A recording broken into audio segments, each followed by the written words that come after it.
This week's camera is the Leica MP. You know you want one. It's what all the cool kids are shooting these days. I'll tell you how everything feels, and at the end, we'll find out if it really is the best camera that's ever been made. Okay, so size and weight is... people always say it's really compact, but I don't really think it's all that compact. And it's pretty darn heavy. So, like, compared to something like the Nikon S, I guess the lens makes the Nikon look really big, but it's basically the same height. It's about the same length, a little bit shorter than the Nikon.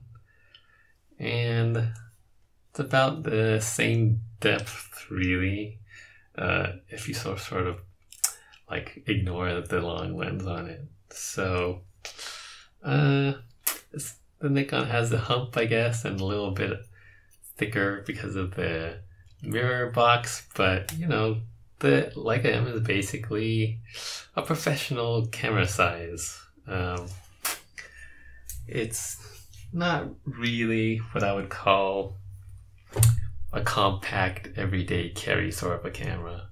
If you put this on a shoulder strap and hang it off your shoulder, you're gonna feel it at the end of the day. Yeah.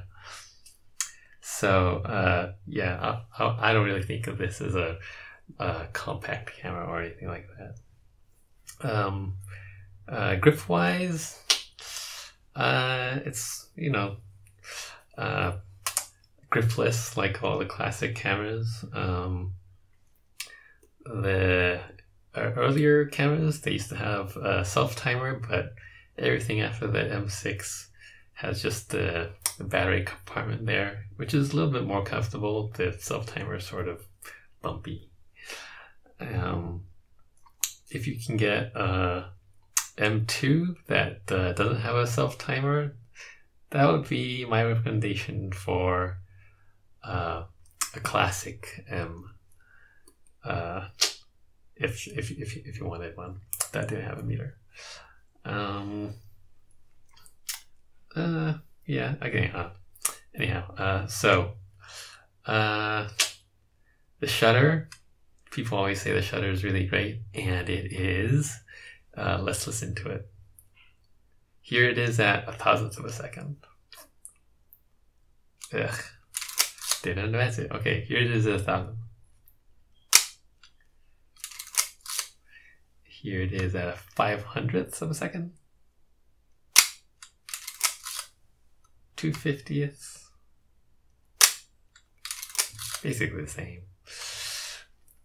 1/25th. 60th. 30th.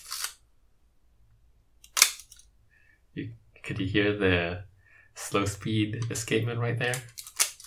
Here's a 15th. And an 8th. You could really hear the buzzing in that one. A 4th. Half a second. 1 second. And then bulb. So that's pretty cool. People also say the film advance lever is really smooth. I guess it is smooth, but it's not really all that much smoother than other cameras of that age. It's a bit of wiggle, just like other cameras that are designed like this. There's sort of a spring-loaded standoff point here that sort of jiggles around, makes noise, and that part's smooth. There's one last little click at the end, like that. Overall, it's pretty good. It's not exactly mechanical perfection or anything like that, but it's nice. It's a nice advanced lever. If you let go of it, when you get to the end, it'll thwap the hot shoe and leave a scratch on your film advanced lever. So it'll go like that. You just so watch out for that. Be careful. After that, the viewfinder. It really is that bright. People say it's the brightest. I don't know if it's the brightest, but it's really bright. Compared to something like the Voigtländer Bessa or the Konica Hexar or the Zeiss Ikon, it's in the same ballpark. There are little differences here and there, but it's a pretty good viewfinder. It has great contrast, and the rangefinder spot is a nice size. It has crisp edges, of course, for vernier focusing. And the frame lines are pretty good for the 50mm lens. The eye relief isn't the best out there. So with wider angle lenses, I have problems because I have glasses. But yeah, compared to the Rollei 35, the difference in size is noticeable. It's maybe, I don't know, maybe 10% larger. Yeah, it's about, I don't know, maybe 15% larger, side to side, I guess. And compared to something like medium format, like a Texas Leica, this one is definitely larger. It's very noticeable. The contrast and brightness isn't quite as good, but it's a lot larger. Yeah. This has a warm color cast, and this has a slightly cool color cast. And let's see. Okay. The frame lines for the 50mm, like I have here, are nice and visible if you have glasses, but if you go this way to the 35 and 135 frame lines, you have to move your eye a little bit side to side to see those two edges. You can see the top and bottom frame lines just fine though. If you turn this way to go to 28 and 90, then you have trouble seeing the top and bottom and side to side.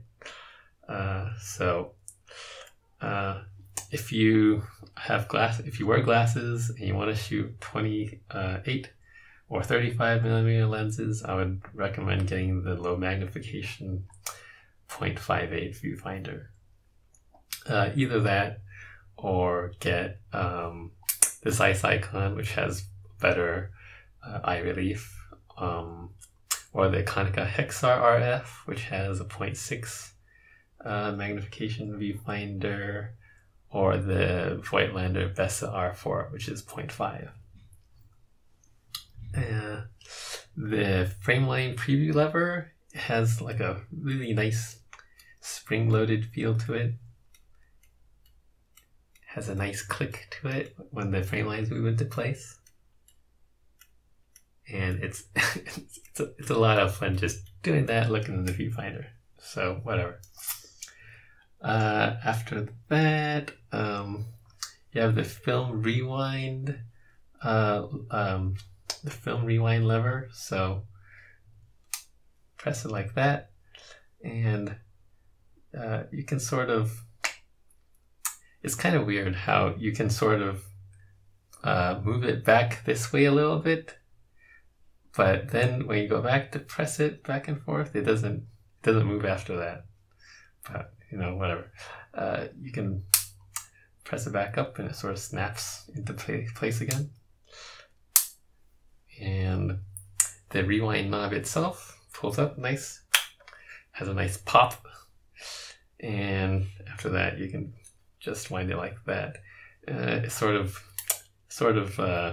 rubs against the your fingertip, and you might get a callus. So I wind it up like that, which is a little bit easier on the fingertips. After that, let's see. Okay, here this baseplate latch. This really is the smoothest thing on the camera. People never really comment on how smooth this is, but it is the smoothest thing on the camera. So flip it up, and it just like buttery smooth. And flip up the door, flaps down nice. It makes a nice sound. And oh, it's so smooth. It's the best thing on the camera. This ISO dial, people don't really like how this dial was sort of a cheapened version of the M6 dial, and the ones on the first production runs was too loose and it bumped around. But they tightened it up later, and now you really have to press down hard to turn it. So it's nice to have a longer lens so you can grab it, and then you have to press really hard to turn it. The clicks are pretty nice and distinct, but yeah, it's just kind of a little bit hard. I think I would have liked the M6 style better. Aside from that, that's almost it for the body.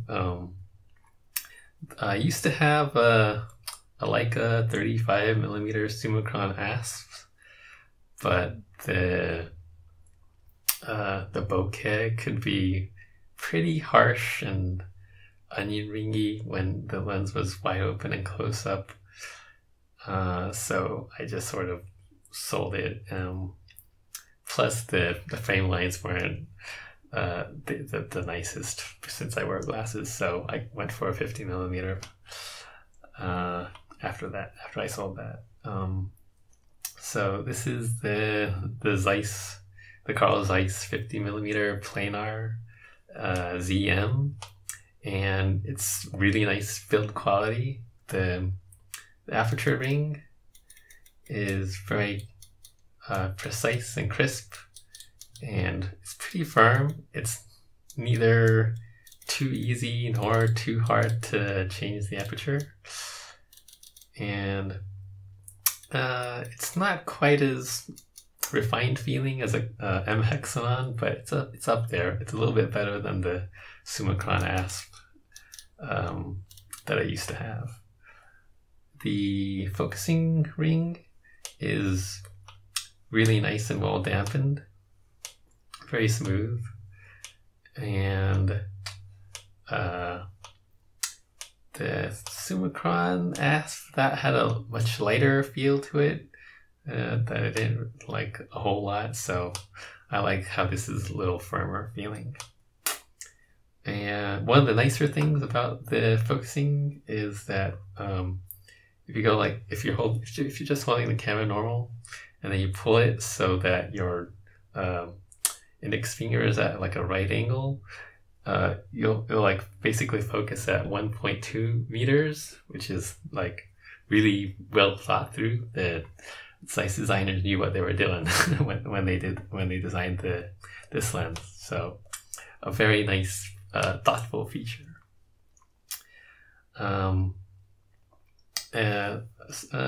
The last thing, I guess, there's the lens release button. Nice and springy. Has a nice clicky sound to it. When you put the lens back on, it makes the most satisfying click. So it's great. It's great. So that's it for the Leica MP. Will it make you a better photographer? I don't know. But it's just a nice camera, and I recommend it to anyone who wants a really nice rangefinder. Thanks for watching. Have a good week. Thanks. Bye.